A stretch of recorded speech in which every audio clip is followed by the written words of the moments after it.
देखो, अभी हम बेकिंग सोडा की बात कर रहे थे और बेकिंग सोडा में हमने 2 पॉइंट उसके यूज में लिख चुके हैं। तो टॉपिक हमारा यही चल रहा है, यूज ऑफ बेकिंग सोडा।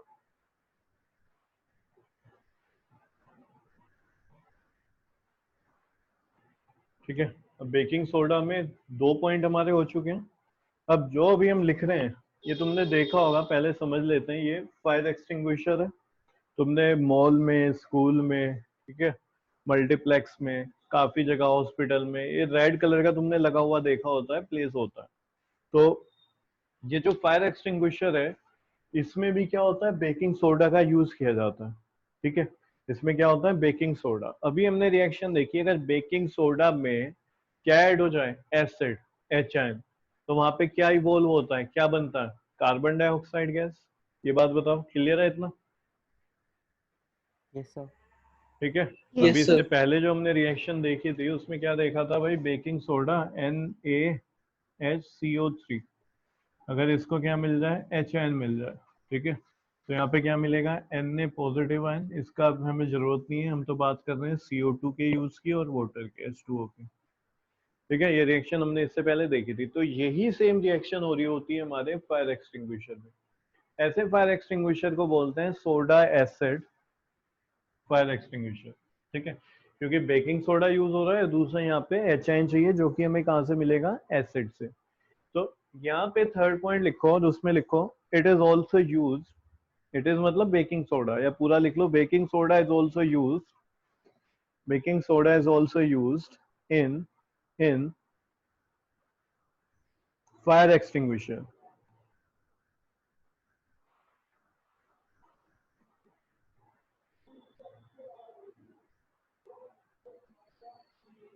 ठीक है जी, समझते हैं। तो जो सोडा एसिड फायर एक्सटिंग्विशर होता है, इसमें क्या होता है, देखो, बेकिंग सोडा होगा, उसका सॉल्यूशन तो हमने यहाँ पे दिखा रखा है, सोडियम हाइड्रोजन कार्बोनेट सॉल्यूशन, यानी बेकिंग सोडा सॉल्यूशन इसमें होता है। प्लस यहाँ पे क्या होता है, नोब के साथ, ठीक है, जिसको हम प्रेस करेंगे, नोब के साथ यहाँ पे कनेक्ट होता है। इसमें हमने बहुत सिंपल वे में दिखा रखा है, ठीक है, एक थ्रेड से दिखा रखा है। तो नोब के साथ कनेक्ट होता है एक ये ट्यूब, ठीक है, जिसमें होता है डाइल्यूट सल्फ्यूरिक एसिड, यानी यहाँ से हमें क्या मिल जाएगा, HN। क्या मिलेगा इससे मुझे, HN। हमें पता है एसिड जो है, जब वाटर के साथ मिलता है, किसी सॉल्यूशन में मिलेगा तो HN प्रोड्यूस करेगा। तो यहाँ से क्या मिलेगा, डाइल्यूट सल्फ्यूरिक एसिड। तो ये दोनों सेपरेट होते हैं, यानी कि यहाँ पे बेकिंग सोडा भी सेपरेट होगा और डाइल्यूट सल्फ्यूरिक एसिड भी सेपरेट होगा। ऐसा नहीं कि शुरू से ही मिले हुए आ रहे। अगर ऐसा होगा तो उसमें क्या प्रोड्यूस होना शुरू हो जाएगा, CO2। और ये हमें क्या चाहिए, इसकी तो लाइफ काफी ज्यादा होती है। ठीक है। अगर तुम उस पर पढ़ोगे तो 10 से 12 साल तक इसका कुछ बिगड़ता नहीं, इवन उससे ज्यादा भी ये चल सकता है। ऐसा कुछ इसमें है ही नहीं कि चीज एक्सपायर हो जाए। समझ रहे हो? तो जब कभी अगर इसकी रिक्वायरमेंट पड़ती है, कहीं पे आग लग जाती है, तब इसका यूज करेंगे। तो इसको हमें तभी चाहिए कि भाई ये जो डाइल्यूट सल्फ्यूरिक एसिड है, ये रिएक्ट करे किसके साथ, बेकिंग सोडा के साथ, सोडियम बाइकार्बोनेट के साथ। तो उसमें ही एक तरीके से दो चैम्बर है। दो चैम्बर मतलब यहाँ पे सोडियम हाइड्रोजन कार्बोनेट सॉल्यूशन है, और एक अलग प्लेस में, एक ट्यूब में क्या हम प्लेस रखते हैं, डाइल्यूट सल्फ्यूरिक एसिड। जैसे ही हम नोब को प्रेस करेंगे, डाइल्यूट सल्फ्यूरिक एसिड यहाँ से क्या, किस में ऐड हो जाएगा, किस में गिरना शुरू हो जाएगा, ये ब्रेक डाउन हो जाएगा यहाँ से। ठीक है। ऐसे मानो ये थ्रेड क्या है, यहाँ से टूट जाएगी। ठीक है। या फिर हम इसको इस तरीके से खींचेंगे कि भाई ये क्या है, जो टेस्ट ट्यूब है, ये टिल्ट हो जाएगी। तो यहाँ से जो डाइल्यूट सल्फ्यूरिक एसिड है, इसमें क्या है, मिक्स हो जाएगा। अब देखो, अलग अलग आते हैं यहाँ पे फायर एक्सटिंग्विशर। कुछ तो ऐसे होते हैं जो सिंगल यूज होते हैं, यानी उसमें थ्रेड टूट जाती है और पूरा का पूरा मिल जाता है। कुछ होते हैं जिसको हम एक से ज्यादा टाइम यूज कर सकते हैं। तो डिपेंड करता है कि तुमने फायर एक्सटिंग्विशर कैसे खरीदा है। हमें उस चक्कर में नहीं पड़ना कि यहाँ से टूटेगी या फिर वो टिल्ट हो गया, इससे ये ऐड होगा। हम तो ये मान के चल रहे हैं कि कुछ भी काम हो रहा होगा। बस यहाँ पे क्या है, ये जो डाइल्यूट सल्फ्यूरिक एसिड है, ये सोडियम हाइड्रोजन कार्बोनेट सॉल्यूशन के साथ मिक्स हो जाएगा। जैसे ही होगा तो यहाँ पे रिएक्शन स्टार्ट हो जाएगी। और इस रिएक्शन में जब स्टार्ट होगी तो एक ह्यूज अमाउंट में CO2 गैस प्रोड्यूस होगी। क्या है ये, गैस है एक, और ये क्या है, लिक्विड है, वाटर। ठीक है। तो ये जो ह्यूज अमाउंट में उसके अंदर CO2 गैस प्रोड्यूस होगी, ये क्रिएट करेगी एक प्रेशर, और इस प्रेशर के साथ ये जो वाटर है बाहर निकलेगा। ठीक है। तो यहाँ पे जो स्प्लैश आ रही है, ठीक है, लिक्विड स्प्लैश आ रही है, अगर तुम देखोगे तो वो गैस टाइप नहीं है, ठीक है, मतलब वो ऐसा है जैसे कि मॉइस्चर है गैस में, ठीक है, हल्का हल्का सा लिक्विड है। तो वो जो यहाँ से बाहर आएगा वो क्या, दो चीज आ रही है, जो CO2 है अपने साथ इस वाटर को भी लेके आती है, तो एक स्प्लैश बाहर निकलती है, ठीक है। और जहाँ पे भी आग लगी हुई है, फायर है, उसके अराउंड हम इसको क्या कहते हैं, स्प्रेड कहते हैं, ताकि उस फायर के अराउंड एक क्या बन जाता है, ब्लैंकेट बन जाता है, ठीक है। और इससे क्या होता है, जो ऑक्सीजन की सप्लाई है वो कट ऑफ हो जाती है। ये चीज हमने पहले भी काफी बात की है, तुमने पढ़ा भी होगा कि अगर कहीं पे फायर लगानी है, ठीक है, यानी कि हमें आग जलानी है कहीं पे, तो वहां पे क्या होना जरूरी है, ऑक्सीजन का होना जरूरी है। अगर ऑक्सीजन की सप्लाई कट ऑफ हो जाएगी तो वहां पे कभी भी क्या है, कोई आग नहीं लग पाएगी। तो CO2 क्या है, एक ब्लैंकेट बना देता है उस फायर के अराउंड। तो यहाँ पे जो सप्लाई है ऑक्सीजन की, अब ऑक्सीजन तो एनवायरनमेंट में हमारे चारों तरफ है ऑक्सीजन, किसी चीज को तुम जलाओ उसके बाद उसे कंटिन्यूस ऑक्सीजन की सप्लाई मिल रही है, तो जलता रहेगा, ठीक है। हमें क्या करना है, उसको बुझाना है, तो एक ब्लैंकेट बन जाता है उसके चारों तरफ, तो जो सप्लाई है ऑक्सीजन की वो कट ऑफ हो जाती है, और वहां पे जो भी मटेरियल है, कुछ भी चीज है जो जल रही है, वो क्या हो जाता है, उसका जलना बंद हो जाता है। तो यहाँ पे ये सेम काम हो रहा होता है किसमें, फायर एक्सटिंग्विशर में, ठीक है। ये रिएक्शन इन्वॉल्व होती है जो हमने अभी पहले देखी थी। इसमें बताओ, कोई डाउट है किसी का, समझ आया या नहीं समझ आया? Yes sir.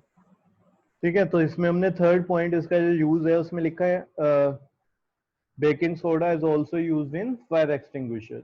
उसके बाद ये डायग्राम बनाना है, और जो भी मैं तुम्हें बोल रहा हूँ वो लिखना शुरू करो। तो लिखो, सोडा एसिड टाइप, बीच में डैश लगाओगे जहां पे भी सोडा एसिड लिख रहे हो तुम, soda acid type fire extinguisher contain contain a solution of contain a solution of sodium hydrogen carbonate, contain a solution of sodium hydrogen carbonate and sulfuric acid in separate containers, inside them, in separate containers inside inside them, full stop, आगे लिखो। When the knob of the fire extinguisher is pressed, when the knob, K-N-O-B, when the knob of the fire extinguisher is pressed, P-R-E-S-S-E-D, is pressed, comma, then sulfuric acid mixed with sodium hydrogen carbonate solution. When the knob of the fire extinguisher is pressed, comma, then sulfuric acid mix with sodium hydrogen carbonate solution,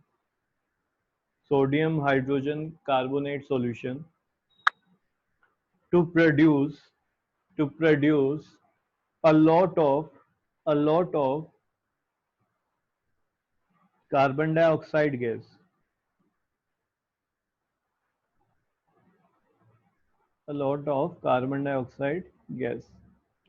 full stop, आगे लिखो।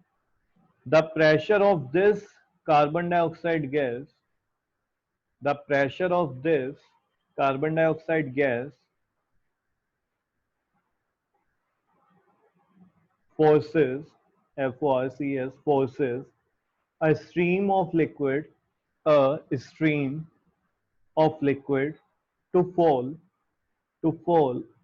on the burning substance, to fall on the burning substance. Full stop. The carbon dioxide gas, the carbon dioxide gas forms a blanket around the burning substance.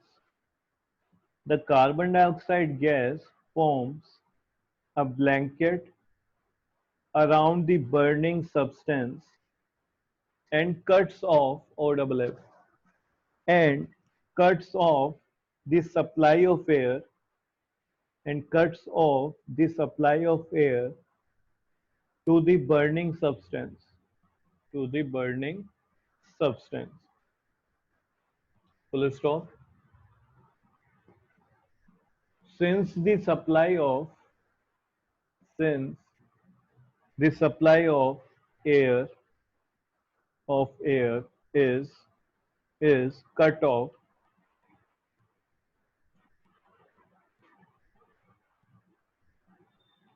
comma, the process of burning stops. The process of burning stops, and fire gets extinguished, and fire gets extinguished. ED लगा देना, and fire gets extinguished.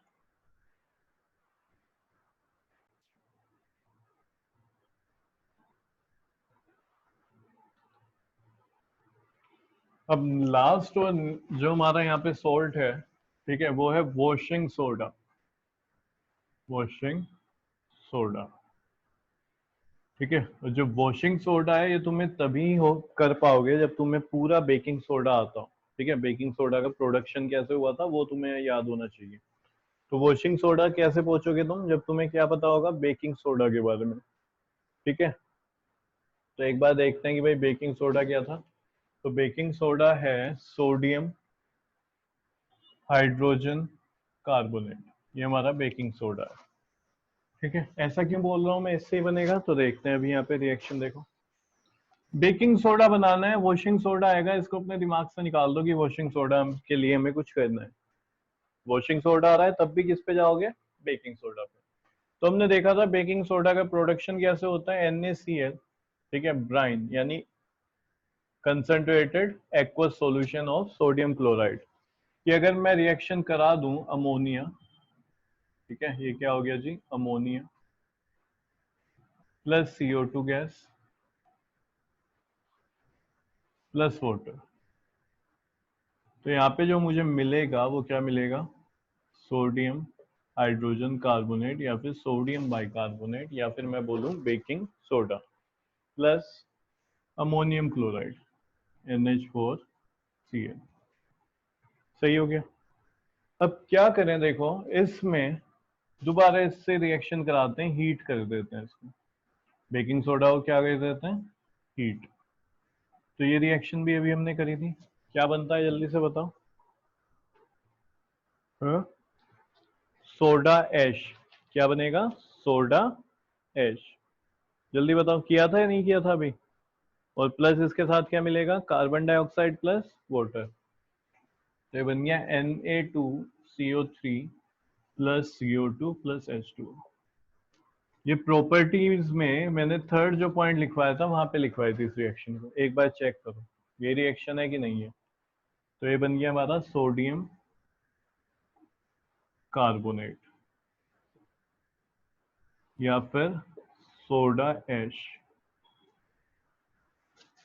ये क्या है, baking soda. ये हो गया जी baking soda. यहाँ तक कुछ बताओ, कुछ नया सीखा हमने, कुछ भी नहीं. ये तो बेकिंग सोडा में ही हमने रिएक्शन देखी थी. ये रिएक्शन किसकी है, फर्स्ट वाली बेकिंग सोडा. ठीक है, इस तरीके से क्या बन जाता है, बेकिंग सोडा बनता है. और सेकंड हमने बेकिंग सोडा को हीट कर दिया तो क्या मिल गया, सोडा ऐश. क्या मिल गया, सोडा ऐश. अब बात करते हैं वॉशिंग सोडा होता क्या है, इसका फॉर्मूला क्या है. जैसे सबका हमने लिखा, ब्लीचिंग पाउडर का लिखा तो NaOCl2. ठीक है, बेकिंग सोडा का लिखा है NaSCO3. इसका होता है देखो Na2CO3 10 molecules of H2O. तो ये क्या होगा हमारा वॉशिंग सोडा. अगर मैं बात करूं कि भाई वॉशिंग सोडा और सोडा ऐश, इसमें फर्क क्या है, इसमें से वाटर मॉलिक्यूल्स का फर्क है. क्या फर्क है, वाटर मॉलिक्यूल्स का फर्क है. इसको क्या बोलेंगे, सोडियम सोडियम कार्बोनेट डेकाहाइड्रेट. ठीक है, डेका मतलब क्या होता है, 10 होता है. और ये क्या है, एनहाइड्रस, क्योंकि इसमें वाटर के मॉलिक्यूल्स नहीं है. तो अगर हमें वॉशिंग सोडा चाहिए तो हमें पहले ये चाहिए होगा, और ये तो हमने देखा था बेकिंग सोडा की रिएक्शन में. भाई बेकिंग सोडा तक जाओ, यहाँ से क्या करोगे तुम, अगर हीट कर दोगे तो यहाँ पे तुम्हें क्या मिलेगा, सोडा ऐश। और देखो वॉशिंग सोडा क्या है, सोडा ऐश में ही क्या है, वाटर के मॉलिक्यूल है, यानी हाइड्रेटेड ये है, ये सोडियम कार्बोनेट क्या है, hydrated sodium carbonate. Hydrated mean जिसमें वाटर के मॉलिक्यूल हो। और एनहाइड्रस क्या होता है, जिसमें वाटर के मॉलिक्यूल्स निकाल दिए गए, ठीक है, जिसमें वाटर के मॉलिक्यूल्स ना हो। तो जो सोडा ऐश है वो एनहाइड्रस सोडियम कार्बोनेट है, और ये जो है वॉशिंग सोडा, ये हाइड्रेटेड सोडियम कार्बोनेट है। अगर मैं स्पेसिफिक इसका नाम बताऊं, हाइड्रेटेड मीन्स तो सिर्फ वाटर को बता रहा है, लेकिन कितने वाटर मॉलिक्यूल्स हैं, तो 10 है, तो डेका हाइड्रेट। तो वॉशिंग सोडा का जो नेम है वो क्या हो जाएगा, मॉलिक्यूलर नेम, ये तो इसका कॉमन नेम है, ठीक है। अगर मैं वॉशिंग सोडा बोल रहा हूं तो हमें ये नहीं पता चलता इसका फॉर्मूला क्या है। अगर मैं किसी 8 क्लास के 9 क्लास के बच्चे को बोल दूं वॉशिंग सोडा, तो बिल्कुल नहीं बता सकता कि भाई वॉशिंग सोडा का मतलब क्या हुआ, ठीक है। तो देखो वॉशिंग सोडा और इसमें सोडा ऐश में फर्क क्या है, वाटर मॉलिक्यूल्स का। तो सोडियम कार्बोनेट में Na2CO3 में सोडा ऐश में अगर मैं वाटर ऐड कर दूंगा, क्या ऐड कर दूंगा, वाटर, तो ये बताओ ये क्या बन जाएगा, वॉशिंग सोडा बन जाएगा। सिंपल सी बात है, क्या बन जाएगा washing soda, Na2CO3 dot 10 molecules of H2O। अब क्या इसको बैलेंस भी करना है, तो जब इसको तुम बैलेंस करोगे, H2O थोड़ा ऐसे लिखो, तो तुम देखोगे यहाँ पे 10 चाहिए बस हमें, और तो कुछ नहीं है। तो ये प्रोसेस है वॉशिंग सोडा की, ठीक है। तो ये जाके क्या मिला हमें, वॉशिंग सोडा। वॉशिंग सोडा क्या है, तुम बोलोगे तो वाटर ऑफ क्रिस्टलाइन है, यहाँ पे देख रहे हो ना, वाटर मॉलिक्यूल्स ऐड है, तो वाटर ऑफ क्रिस्टलाइन है, क्रिस्टलाइजेशन। तो अगर तुम्हें इतना मालूम है कि भाई सोडा ऐश कैसे बनता है, तो सोडा ऐश बनता है बेकिंग सोडा से, ठीक है। बेकिंग सोडा को सिंपल बस हीट कर दो तो सोडा ऐश मिल जाएगा। और सोडा ऐश में तुम देखोगे वॉशिंग सोडा सोडा ऐश में फर्क क्या है, सिर्फ 10 मॉलिक्यूल्स ऑफ वाटर, तो बस वाटर ऐड करने हैं हमें, यहाँ पे क्या मिल जाएगा, वॉशिंग सोडा। तो ये क्या है तुम्हारा washing soda.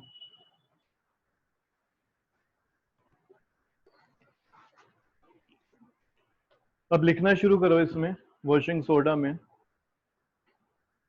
The formula of washing soda is Na2CO3 dot 10H2O. The formula of washing soda is Na2CO3 dot 10H2O. That is that is sodium carbonate. That is sodium carbonate deca DECA hydrate. पूरा एक word है Deka hydrate, DECA hydrate, that is sodium carbonate Deka hydrate. Full stop आगे लिखो, anhydrous anhydrous sodium carbonate, anhydrous ANHYDROUS, anhydrous sodium carbonate, bracket में लिखो Na2CO3, Na2CO3 is commonly known as soda ash, soda ash।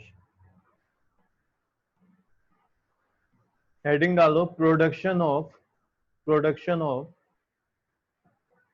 Washing soda, production of washing soda. तो ये reaction लिखनी है, first to reaction लिख दो जल्दी से इसमें, फर्स्ट टू, थर्ड वाली मत लिखना अभी।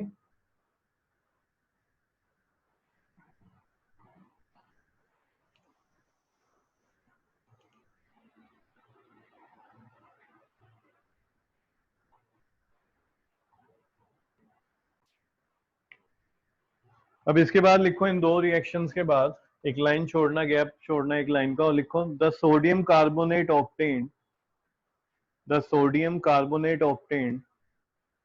in this process is dry washing soda।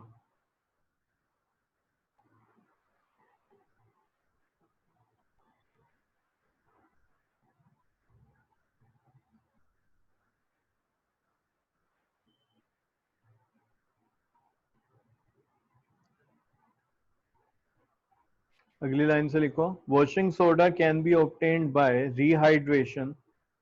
Washing soda can be obtained by rehydration, यानी दोबारा से उसमें वाटर का ऐड कर देना, rehydration of anhydrous sodium carbonate. Washing soda can be obtained by rehydration of anhydrous sodium carbonate। और उसके बाद ये रिएक्शन लिख लेना, ये वाटर हो गया और ये सोडियम कार्बोनेट।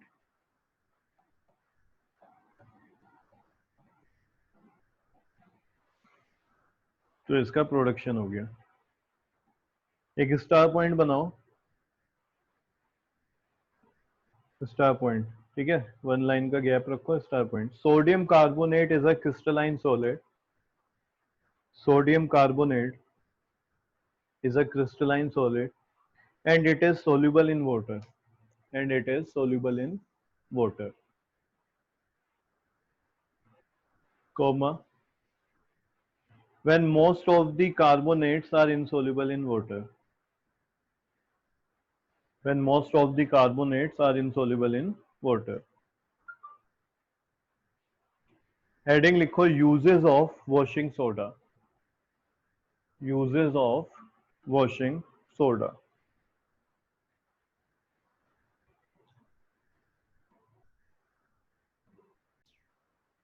तो यूजेस ऑफ वॉशिंग सोडा में फर्स्ट पॉइंट लिखो, it is used in cleaning of clothes. It is used in cleaning of clothes.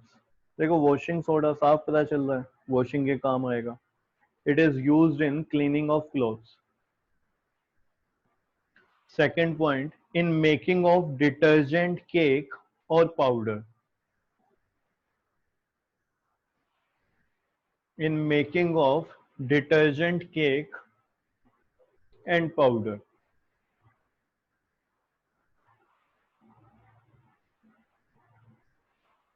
in removing permanent hardness of water, in removing permanent hardness of water।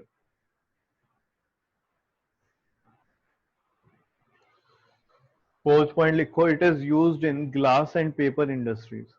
It is used in glass and paper industries. तो देखो simple है, first point क्या है इसका, washing purpose में use होता है, ठीक है। दूसरा क्या है, डिटर्जेंट, पाउडर और केक बनता है इससे, ठीक है। तीसरा हमने लिखा, उसको छोड़ते हैं, फोर्थ पे आते हैं कि भाई ये यूज किया जाता है इंडस्ट्रीज में, ठीक है, पेपर इंडस्ट्रीज में, ठीक है। एक हमने लिखा, removing hardness of water. Water में जहाँ पे ज्यादा आयंस होंगे, ज्यादा सोल्ट होंगे, उस वाटर को हम बोलते हैं हार्ड वाटर। और ऐसे वाटर में लेदर नहीं बनता, यानी झाग फॉर्म नहीं होते। तो अगर लेदर नहीं बन पाता है, झाग फॉर्म नहीं होते हैं, तो फिर वहां पे कपड़ा जो है वो ढंग से साफ भी नहीं होता है। तो अगर हम नॉर्मल सोप से साफ करते हैं तो वो हार्ड वाटर पे काम नहीं कर पाता, लेदर फॉर्म नहीं होता है। तो वहां पे हमें क्या चाहिए, डिटर्जेंट चाहिए, वॉशिंग सोडा चाहिए, क्योंकि ये हार्ड वाटर को जो हार्डनेस है उसको रिमूव कर देता है और वहां पे भी लेदर फॉर्म हो जाते हैं, यानी कपड़े को इजिली साफ किया जा सकता है। तो ये कुछ पॉइंट है और ये चैप्टर हो गया फिनिश तुम्हारा।